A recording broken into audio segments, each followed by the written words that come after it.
City boy, city boy.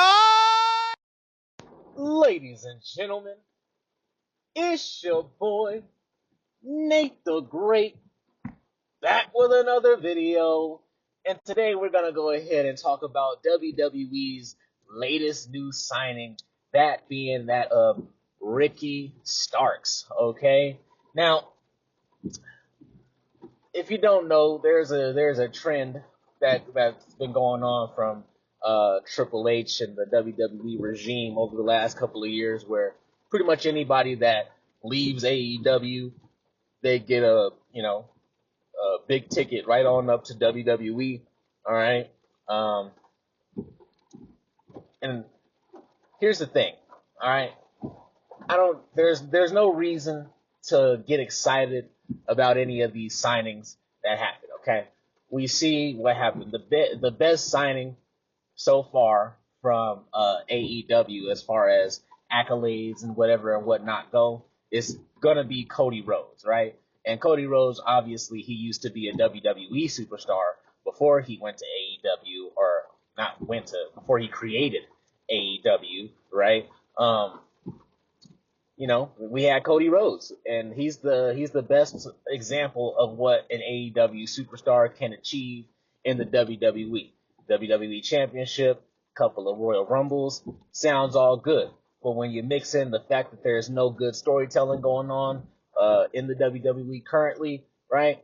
Then you got to get a lot less excited, right? I at this point I'm very jaded, okay?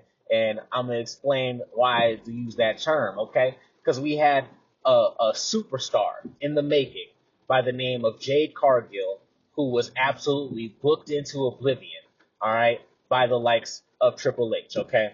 Him and this work rate style of his booking, right? It absolutely destroyed any kind of hype that Jade Cargill had, okay? They put hundreds of thousands to millions of dollars into the promotion, right, of Jade Cargill, and look at where she's at now. Not even on TV, okay? We got the latest before Ricky Starks, right? We had Penta come through. Penta, he's about to be in a fucking feud with a couple of jobbers and Ludwig Kaiser and Pete Dunne, right? So it's like there's nothing to be excited about when it comes to any new stars that WWE decides to sign, because WWE can't even figure out what to do with the current stars that they have, and they have plenty of talent on the roster, all right? Yet they just don't understand how to book a creative storytelling, or how to book a creative story, and they don't know how to storytell. So therefore, anybody that comes up from, whether it's NXT, whether it's AEW, whether it's TNA, they're going to get booked into oblivion, all right? Jordan Grace is a perfect example of what's going on right now. We haven't seen her since she signed to the WWE. She should have been on that first Monday Night Raw after the Royal Rumble, or at least that Friday Night SmackDown, but we haven't seen her yet, even though she signed a full-on contract with the WWE, all right? Now, let's talk specifically about Ricky Starks, right?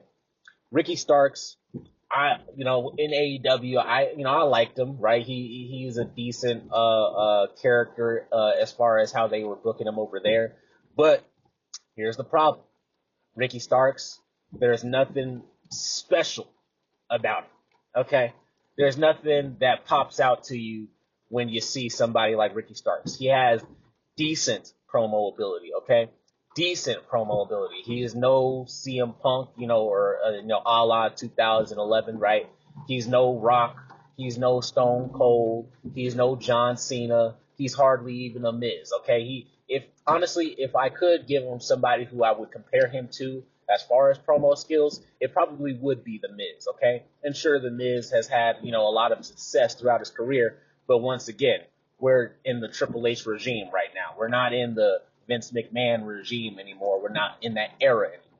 Okay, it's the Triple H era, where storylines are second and matches are first. Okay, and I mean, I've seen what he can do in the ring. He's decent enough, but as far as what or how he's going to be booked in the WWE, he's going to be booked into oblivion just like the rest of them. Okay, Ricky Starks is not somebody that if you see a Ricky Starks out in the public, if you don't know what pro wrestling is, or you may know what pro wrestling is, but if you just see him out in public, you're just gonna think that he's some regular guy that goes to the gym, often, right? Somebody that goes to the gym, right?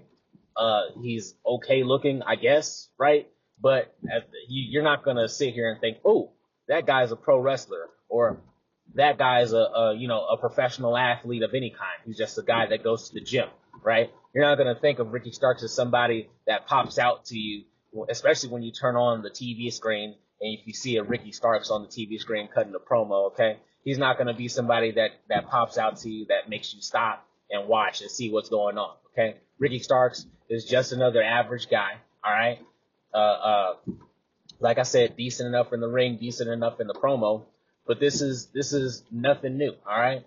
And while we're here, we can go ahead and talk about what's going on with him in the moment, okay? He's being put into NXT, all right? Now NXT, all right, there's something called the Monster Factory, okay? One of the biggest wrestling schools in America, right? The NXT brand is the Jobber Factory, okay? NXT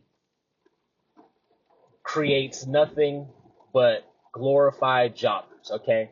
Now, there's actual talent down there in NXT, but the problem is that, once again, like I said, anytime they get brought up from the NXT brand, either they get, a significant character change, or their character gets stripped all the way down to what they, to what Triple H wants them to be, which is just strictly a pro wrestler. All right. And like I say all the time, that's not enough to keep people around. That's not enough to keep people watching the product, as we can see from these last few weeks of WWE losing a ton of viewership, right? They did get a bump this last Monday, right? Not this Monday, but the Monday before last, the Monday after Royal Rumble, right? But that's an obvious bump that they're going to get because it's after the Royal Rumble, right?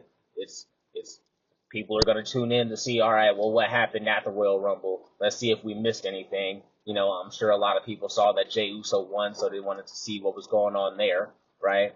And I'm pretty sure as soon as they tuned in and saw a 15-minute eat skeet session, they tuned the fuck out, all right? I know I wanted to tune the fuck out, right? So that's just my quick thoughts on what I think, we have to come as far as with this Ricky Starks character, all right? I mean, what is this going to be, right? We can see by the mere fact that him coming over, he didn't even change his name, right? Same with Jade Cargill, right? Didn't even change their name. They're just going to use the AEW branding, right? They're going to use all that stuff that AEW gave them, right? And they're not going to change anything up. They're just going to let him sink or swim just like that, all right? Put him in a bunch of, good matches, quote unquote, and see if they sink or swim with the rest of them, okay? Hopefully Ricky Starks gets a chance to actually prove himself on the main roster. I don't know why they put him down in NXT. Like I said, it's just the Jobber Factory. Anybody that goes down to NXT just automatically has that stink on them of NXT. Triple H doesn't like anybody that Shawn Michaels builds up in NXT. And if you want to see the best of Ricky Starks, the best that you'll ever see of him in the WWE regime, unless Triple H, steps down as head writer, head creative, right? Then you're going to want to watch NXT, because NXT is the only place where these people can actually get a chance to, prove themselves as pro wrestlers, get a chance to be on the microphone, get those reps in that they need, get in the ring, work some good matches, and also be in somewhat compelling storylines. Because if anybody knows how to book compelling storylines in the WWE currently, it is absolutely Shawn Michaels. Okay, Shawn Michaels, what he does down there in NXT, he does wonders with these people down there. Okay, because there's a lot of people down there in NXT that the people just could not possibly care about, but because Shawn Michaels is such a good booker, right? He's able to bring out a lot in these people. All right, but yeah. Like I said, that's been my quick thoughts on Ricky Starks being in WWE. I don't see anything special coming in here. I don't see anything happening over the next year or so, over the time that he's going to be in WWE. I think he's going to be just like everybody else that comes in. He's going to get booked into oblivion, and that'll be the end of the story, okay? And we'll be wondering why the fuck did he even decide to come over here besides that cushy paycheck that he's about to get from the WWE, all right? So let me know what y'all think down in the comments. Do y'all think that Ricky Starks is going to be anything special in the WWE regime? Do you think Triple H is going to book him into oblivion like I do? All right. What do you think? I mean, because it's not like I don't like Ricky Starks. So tell me, do you like Ricky Starks? You know what I'm saying? Do you think he has the potential to actually become something big in WWE? Let me know what y'all think down in the comments. This has been your boy, Nate the Great, back with another one, and I'll see you in the next video. Peace.